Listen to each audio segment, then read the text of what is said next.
Good evening, everyone. So my name is Patrick Oistrakh. I am a senior planner with Modus Planning, Design, and Engagement. So we've been helping Coralie and her team at the CVRD for the past 5 years or so, working on modernizing the official community plan and consolidating the 7 OCPs across all the electoral areas over this last period. And so it's been a really monumental effort to get to this point here tonight, and so I really appreciate your time. Come here on a beautiful sunny day to learn about an OCP. It's some dry material. I know there's someone in the crowd who asked to make tonight, something exciting and happy and fun, and I'll do my best to do that as much as the content might be a little dry from time to time. First, I just want to acknowledge that the lands that we're on today, as well as the lands that we're planning for, are in the traditional and unceded territories of the Cowichan tribes, Penilicut tribe, and the Dididat, Pachidat, Halalt, Sumanis, Tubasit, Liaxin, Malahat, and Pocatchin First Nations. And the documents that we will be reviewing today, as Coralie mentioned, include the official community plan itself for all the electoral areas, as well as 15 other schedules. So schedules A all the way through U, although Schedule B, the local area plans, are not included in this review, as they will be completed at a later date. So getting started with Schedule A, this is the main schedule that includes the vision, the goals, and the housing needs projections. That's part 1. The second part of this schedule includes the land use designations, and the third part includes the main policies and objectives for the electoral areas. Now, there's also 3 appendices associated with that schedule. So there's Appendix 1, which includes the process and the planning that has been done to date to achieve those 3 parts. There's Appendix 2, which includes performance metrics, which helps us monitor how we're making progress towards the goals and the objectives of the OCP. And finally, there's Appendix 3, which includes the growth containment boundaries, as well as the methodology that was used to develop them. So that's the big picture kind of components of Schedule A, and now I'll dive a little bit deeper into those different components. So you'll notice in the MOCP, there's 8 policy goals, and each one has a bit of an icon and an identity that helps shape kind of the imagery and the brand of the document itself. So the first policy goal is around enhancing regional prosperity. There's mitigating and adapting to the climate crisis. We have another one related to strengthening local food and agricultural systems. There's making complete and distinct communities, managing infrastructure responsibly, expanding mobility options, protecting and enhancing our natural assets, and finally the implementation policy goal around improving governance and implementation. Each one of these goals is included as a chapter with policies and objectives in the MOCP. So there is a range of policies. They're all associated and affiliated to each of these goals. A big component that kind of structures the land use designations and the policies within the document is called the transect. And so really what this helps to do, it's an organizing framework. It speaks about the different settlement patterns and landscapes that exist across the Cowichan Valley, from resource and natural lands all the way to kind of urban areas, which you would probably find in some of the larger villages or cities like Duncan. And so throughout the region, we find these different settlement patterns and landscapes, and we can now associate the designations and the policies to some of these transect types. It's helped us reduce over 160 land use designations into a standard set of about 21 across the region. And that helps regular folks, directors, elected officials, APC members like yourselves and others to understand how we're planning for our communities. It helps support better decision making, and it's going to ease with implementation as well. It's just a lot clearer when you have a smaller range of designations to understand and to have policy related to. Another key highlight of the MOCP, and part of the reason that it's taken maybe about a little longer than we originally anticipated, is related to the alignment that we had to do in these last couple of years with the provincial housing legislation that came out at the end of 2023. So this MOCP now is aligned with that legislation. It includes updated information and projections related to the Housing Needs Report requirements, and is consistent with Bill 44 requirements around small-scale multi-unit housing. So you'll see throughout the document tables such as this one, which gets into the projections of housing that are needed based on this new methodology that the province has legislated. So there's projections for the next 5 years, 20 years, and 25 years, separated by electoral area. We also have tables showing the growth containment boundaries and the total number of units that would be located within and outside of those growth containment boundaries. A big part of this update was around aligning the land use designations with the growth containment boundaries and the associated densities. So we'll get into some land use maps, but what that means is essentially ensuring that the land use designations outside of the growth containment boundaries are primarily rural in nature. So they're under a certain density, 1 unit per hectare. And then the densities inside the growth containment boundaries are more suburban or urban in nature. So you're going above that 1 unit per hectare. So it starts to align things like requirements around servicing and infrastructure and the types of development that you might imagine within those growth containment boundaries versus those that are outside. Another key highlight is, as I mentioned earlier, the 8 policy chapters, and those are aligned, as I mentioned, with the CVRD's vision and goals.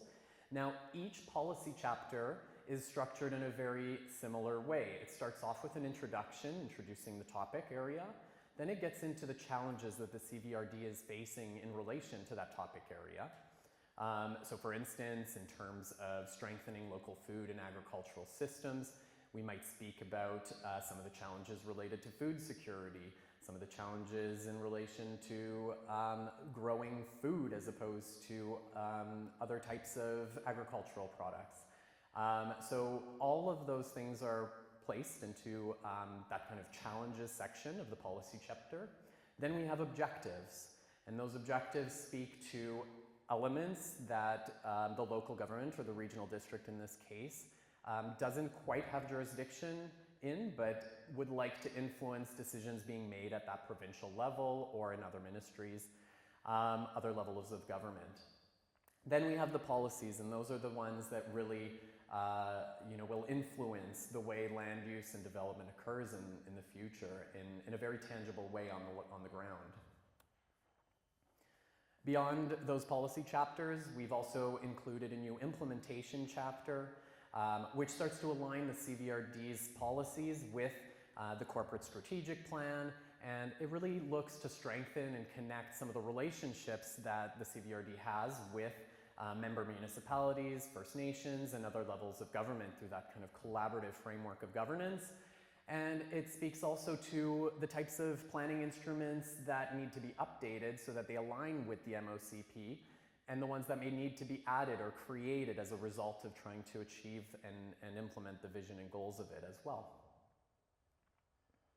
So that speaks to the whole content of that Schedule A, and then we have a few appendices. So Appendix 1, as I mentioned, really relates to the process and planning that has been going on for the last 5 years. There's been a significant amount of engagement and consultation over the years, from open houses and explainer videos in 2020. The Plan Your Couch website launched in 2021 to gain some feedback on online and virtual areas, and then community circles were held in 2022. I have to remember that we couldn't really do in-person engagement at the start of this process with the COVID pandemic, but we managed to get in some community circles and an ideas fair as well in 2023, and some more in-person type of engagement later on in the process. So today we find ourselves here at an APC workshop, but there's been, and we're also planning for a public information meeting, hopefully by the end of May. So throughout that process, there has also been First Nations engagement and consultation. We've met with the advisory planning commissions a number of times. You may have recognized my face in some of those meetings. And we've also had numerous meetings and workshops with the Electoral Area Services Committee. So that's all detailed in Appendix 1. There's also the ideas book, which you can access. I believe it's online, and it includes all the input that we've received from the public. So all of that has been cataloged and documented, and I'd encourage you to take a look at it so that you can see just the richness of input that has been included in the process to create this document. Appendix 2 includes the performance metrics. So again, these are metrics that are aligned with very specific policies throughout the OCP. They help measure progress on how we're doing at implementing the OCP and its vision and goals. So every few years, we can kind of assess how we're doing in comparison to those performance metrics and see where we might need to focus more energy or really kind of assess, where we need to have a little bit more detail in terms of implementation. And finally, Appendix 3 is really about the growth containment boundaries and the methodology to get there. So these are a few key objectives that guided the development of those GCBs. They involve linking servicing corridors with future population growth and housing needs, really focusing growth near existing village centers where there's jobs, public transit, and other types of amenities, formalizing some of the existing development patterns that have happened in the past, and finally, matching that distinction that I mentioned earlier around those density thresholds. So where designations are below 1 unit per hectare, that would be outside of a growth containment boundary and represent more of a rural type of settlement pattern. And then where we have densities above 1 unit per hectare, that would be located within a growth containment boundary, just to hold the line on development and not allow sprawl to enter more rural areas.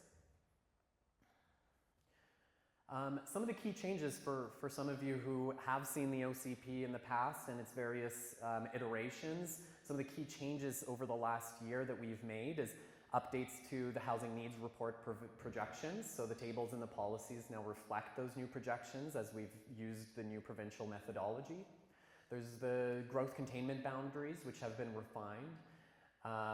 There's special study areas. There's a few new ones, and some have also been refined in terms of the boundaries of them, which we'll show in a later part of this presentation.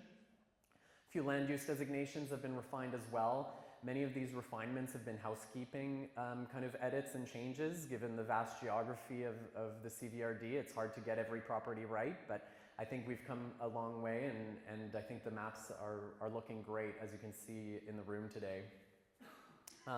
And then a few objectives and policies have also been refined following some referrals to external agencies. So those include ministries like the Ministry of Transportation and Infrastructure, the Agricultural Land Commission, the School District, and others.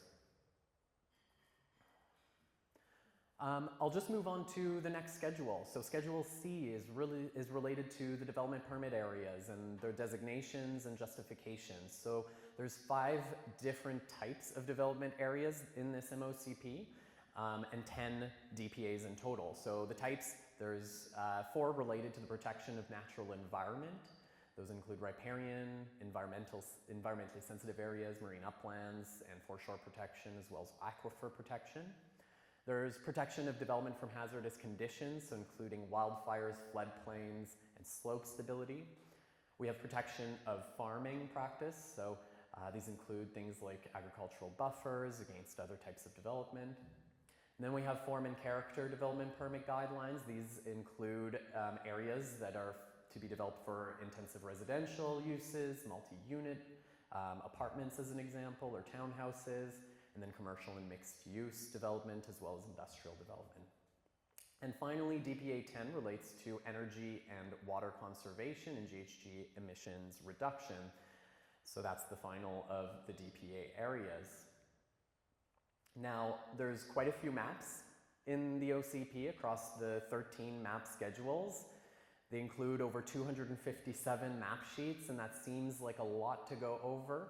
And the reason that there are so many is just because of the vast geography of the CVRD. And so while there are only 13 unique maps, each one has to be kind of dissected into a range of maps so that we can show the detail on all of them to cover all that geographic area. So this is just a graphic to show that each of the maps are included in there and they kind of layer over one another to create a full comprehensive look at all of these different schedules across the region. And so we'll go over all of these schedules. So Schedule D speaks directly to agricultural lands. These map the agricultural land use designation as well as where the agricultural land reserve is located. And all of these particular areas have policies associated with them within the document. This is an example from the electoral area H. And this particular example shows areas where the ALR and the agricultural designation overlap. So you'll see in that brown, that's the land use designation, and then the green hatch over top of that shows where the ALR is located. And so much of the work in terms of the mapping here was to ensure that all ALR lands are mapped with that agricultural designation. Schedule E relates to fire protection maps, and so these show where fire protection service areas exist within the electoral areas. The example that we have here is located in areas A and B, so we have sort of in the Malahat area on the left, and then Mill Bay and Shawnigan Lake Village on the right-hand side there. And you can see it also maps out the name or the provider of the fire service as well in the different colors and legend on the side. Schedule F maps out the First Nations reserves. And so the CVRD is home to the Quitsun, Malahat, Tubasat, Halalt, Penelakut, Suminis, Layaxan, Pakachin, Dididat, and Pachidat peoples, and so each of their reserves is mapped out on in Schedule F, and here we have an example from the Dididat First Nation, the Indian Reserve number 15 in the most western edge of electoral area F. Schedule G is where you'll find all the information related to growth containment boundaries and the growth area maps. So these are refined and have been reassessed from the last OCP bylaw 4270. What went into them is essentially the housing needs assessment using the provincial methodology, so expecting the next 25 years or so of growth within the CVRD within those growth containment boundaries. And it illustrates both the line that separates growth from rural areas and highlights the areas within the boundary that are considered growth areas. So we'll go through the region here to show you where these growth containment boundaries lie. So here we have Mill Bay Village in electoral area A. And we have Shawnigan Lake GCB in electoral area B. And electoral area C, Cobble Hill Village, where we find ourselves today. And so this is a bit of a change from the past growth containment boundary, which now essentially joins all three of those villages into one growth containment boundary and really looks to kind of formalize many of the existing settlement patterns that once exist or that existed in parts of these electoral areas into that growth containment boundary to hold it in. This is Cowichan Bay in electoral area D. So a couple hamlets just outside of the main village center as well being shown here. Here we have Eagle Heights in the Cooksaila village in electoral areas D and E, along kind of bisected by the Trans-Canada Highway just south of Duncan. In electoral area F, we have the growth containment boundary around Paldi, which is long-standing area for future development. South of Cowichan Lake, we have a few growth containment boundaries around Missachi Lake and Honeymoon Bay. In electoral area G, we have Saltaire, located within the growth containment boundary. In electoral area H, we have the Diamond Village, just north of Ladysmith. In electoral area I, we have the Yubo Village and Mead Creek kind of area, just located on the north shores of Cowichan Lake.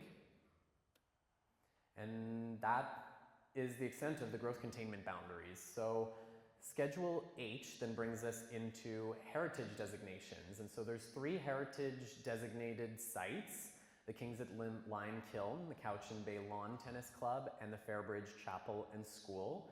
Now that doesn't mean that there's no other heritage sites throughout the region. There is a registry, of course, but these are the 3 that have submitted a statement of significance, and so that recognition of the historical value has been placed within Schedule H in the heritage designation maps. And so here is that map.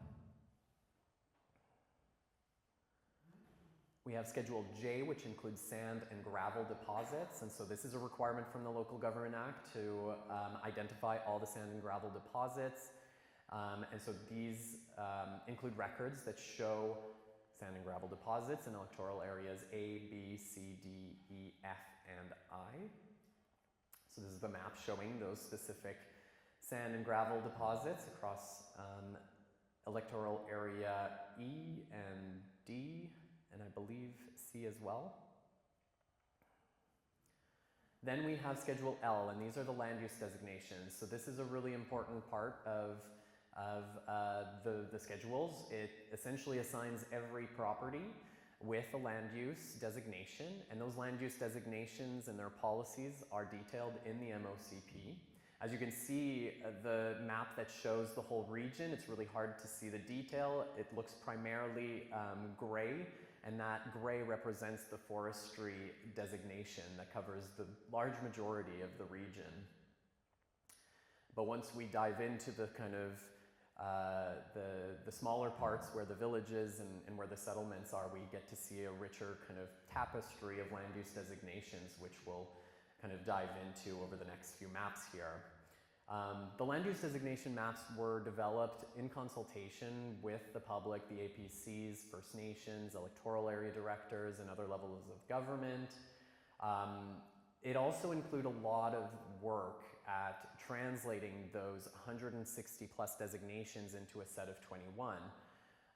So through that work and in collaboration with staff at the CVRD to look at things like servicing and environmental assets and all these different inputs, we were able to arrive at the maps that you see today. So there are many streams of input that goes into these maps, and it's not just one person or one group that can kind of influence these things.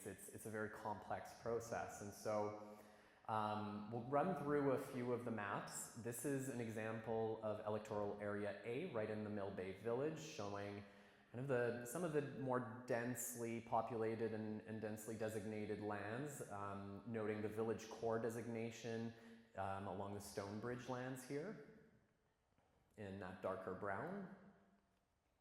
In electoral area B for the Shawnigan Village, we start to see as well kind of a similar pattern where some of the more intense, more dense type of land use designations, so that village residential, the brown kind of color, and the village commercial, the reddish color right at the core of the village there.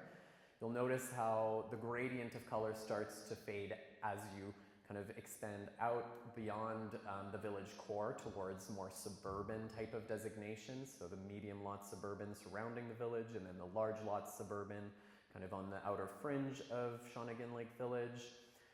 That's intended to show that, the intensity and the density of uses and the mix of uses are meant to be greater near the core of the village and then slowly kind of taper out as you extend further from where most of those services and amenities are located and where that transit is located.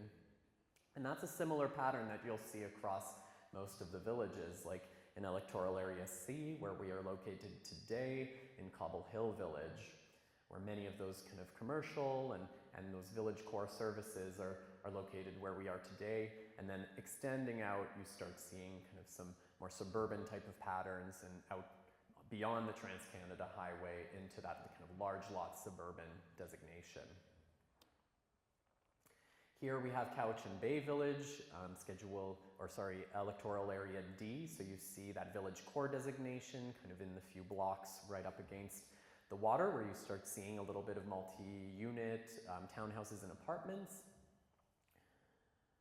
We have electoral area D and E here in the Eagle Heights area and the Coxila Village along the Trans-Canada Highway. So here you see the purple designation, that's general industrial, so showing some of those industrial lands that exist along the corridor of the Trans-Canada Highway, and then the kind of residential parts and medium lot suburban just on the backside up on the hill on the other side of Allenby Road. This is an example of electoral area F, where we have Missachi Lake and Honeymoon Bay, and so here we see those two kind of village centers. Maybe a little bit harder to see Missachi Lake, it's a little bit smaller, but really showing some of those village residential uses, the village core of Honeymoon Bay, and again kind of tapering out towards the more agricultural lands on the outside of the village area on the south shore of Cowichan Lake. This is an example of Saltaire in electoral area G. So in this particular area, we have a designation called country suburban, which is really kind of that lower limit of density on the inside of growth containment boundaries. So quite a low density designation just on the edge of those GCBs. In electoral area H, here we have an example near the Chuckwagon subdivision at Yellow Point Road. And so you can see in this particular area, we're really sticking to those rural designations. Sort of mustard yellow that denotes most of that Chuckwagon subdivision is designated small lot rural. And then you see a little bit of, just on the south edge there, of large lot rural as well. And so these are typically types of lots that aren't serviced with community services or an improvement district of sorts. They tend to be much more rural in nature in that sense. Then we have electoral area I. So this is the Yubo village, where the large lot suburban designation kind of adjoins or is adjacent to the northern shore of Cowichan Lake. And that country suburban designation once again kind of frames that on the edge of the slopes just north of the Yubo village town site. Next, I'll go into the special study areas, which are also included in Schedule L.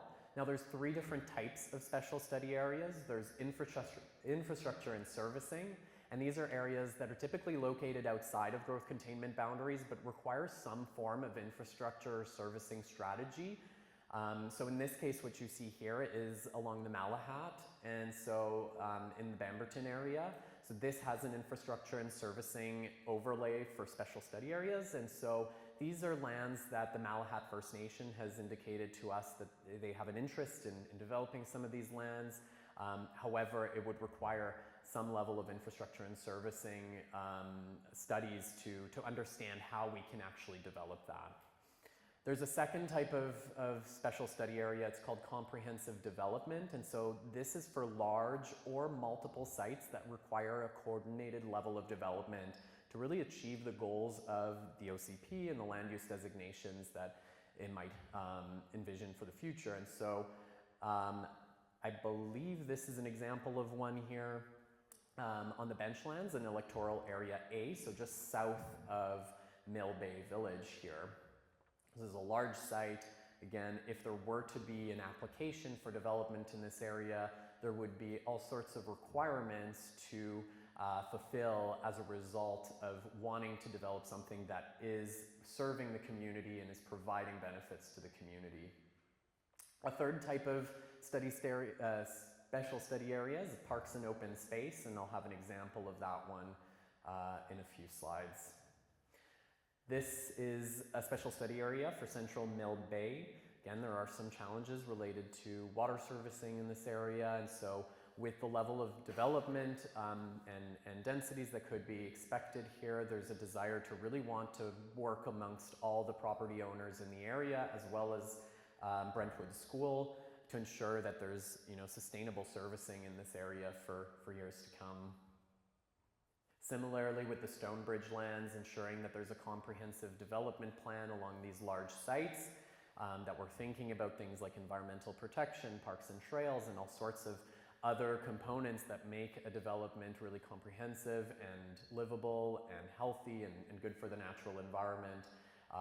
Those would be located within that comprehensive development statement.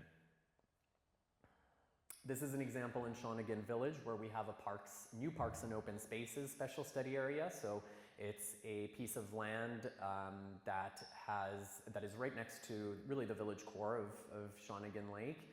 And if it were to be developed, there would be a requirement for a new park or an open space of sorts within that area. And so that was something identified within a fairly recent charrette process with the community. And so we've now taken that information and put it into the OCP as a way to respect that process.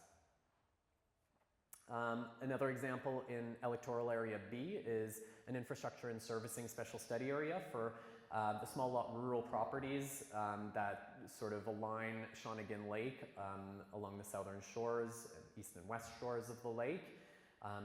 Many of these properties are on septic servicing, and so there's a desire to take a look at how we might be able to reduce some of the septic or improve or upgrade some of the septic servicing tanks to really kind of have in focus the health of Shawnigan Lake. There's another special study area related to new parks and open spaces that covers most of the Coxsila watershed or the whole of the Coxsila watershed. And this is again to really take into consideration some of the watershed health issues around drainage and stormwater management in this area to really ensure that the Coxsila River is maintained and enhanced for years to come. And this also aligns with the management strategy that was done in the CVRD in partnership with First Nations. We also have the electoral area E here. There's the Langtree Road Special Study Area. It has sort of a double layer here of comprehensive development and new parks and open spaces. This is where the Duncan Airport is currently located, and so should the Duncan Airport ever reach its end of life, there would be certain requirements and desires and a vision statement to go along with that as part of these special study areas. We have the village residential designation here in Eagle Heights. So it's a rather large property in a residential area that would have a new parks and open spaces special study area. So again, just noting the requirement or the desire for a new park, a new public space of sorts in this area. We have also included a special study area around Wake Lake, primarily to respect and to recognize the species at risk, the Wake Lake toad that exists in this area, and to acknowledge the sort of migratory requirements of that toad. And so this area has an overlay that speaks to the desire to have as much as possible when development occurs, to have as much as possible of this land be dedicated or be submitted to a covenant so that more lands can become parks and open spaces to really support the health and safety of the Wake Lake toad. We have an in electoral area H, the Woodley Range Infrastructure and Servicing Special Study Area. So there has been instances where in Woodley Range, water has had to be trucked into the subdivision. And so again, this is an area outside of the growth containment boundaries, and there would need to be some form of study to see if there's a way to more sustainably ensure that water is available to this particular residential area. There's the Yubo lands, and so this is a large piece of land just northwest of the Yubo village site, and so this is also designated as a special study area for comprehensive development. There have been some applications that have come through in the several last years, and so we are acknowledging that and trying to show that these particular lands will have specific requirements as it relates to things like parks and open space and the types of densities and types of development that would be appropriate in this particular area, and especially in relation to infrastructure and servicing, I think, which has been a bit of a challenge for this particular piece of land. So that brings us to the end of the special study areas. We do have a few other maps to go over. So Schedule M relates to marine areas, and these identify the marine areas, especially near electoral areas A, C, D, F, G, and H. This is an example of the marine waters in those areas. And also of note, for marine areas, there is in, I believe, the CVRD's work plan, the planning department, to eventually work on a marine OCP as well, to really look at, in more detail, the shorelines and the marine areas and establish some planning policies related to those areas. Schedule O looks at floodplain and dam maps. And so here we have flood hazard areas that are defined by the flood hazard bylaw as well as the CVRD dam assessment. So a few examples here are designated floodplains in, I believe that is Shawnigan Lake on the left side, and then on the right side it would be the Cowichan River. Here we also have, again, I believe this is around the Cowichan River, we have erosion hazard areas. So these are areas that are prone to erosion and require, again, a certain level of linkages to those protection against hazards, development permit areas. Dam assessments, these again are related to flood hazards. So we have one next to Mill Bay and one next to within Honeymoon Bay.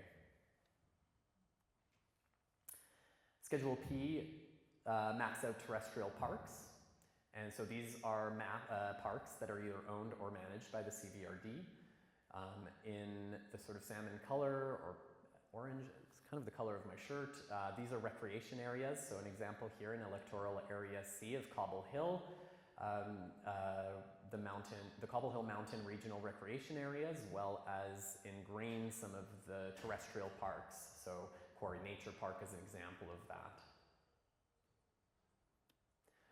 I'll also note that Parks and Trails Department is currently working on a Parks Master Plan at the CVRD.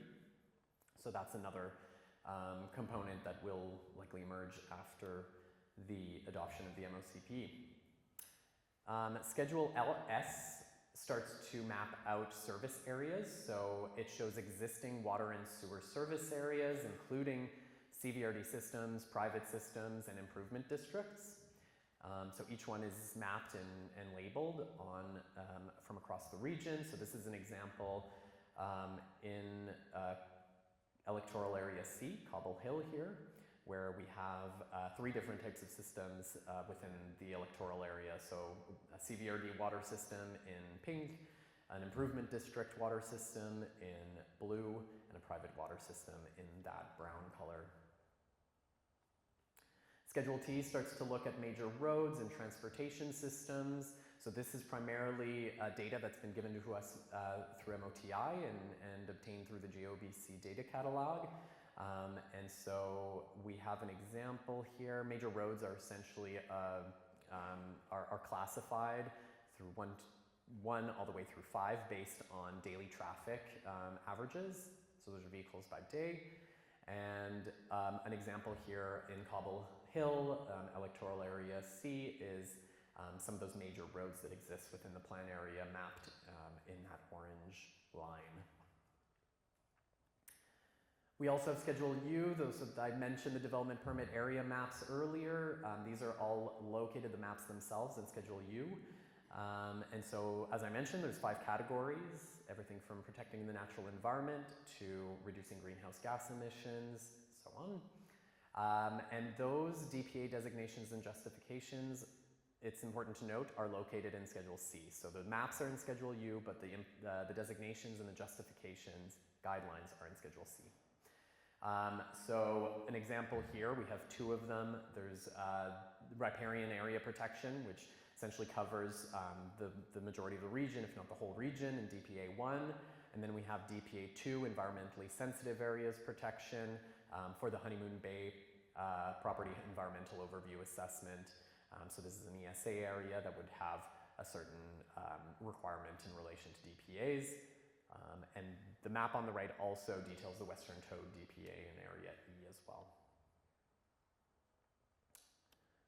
And that brings us to the end of all that's included in the schedules of the Modernized Official Community Plan.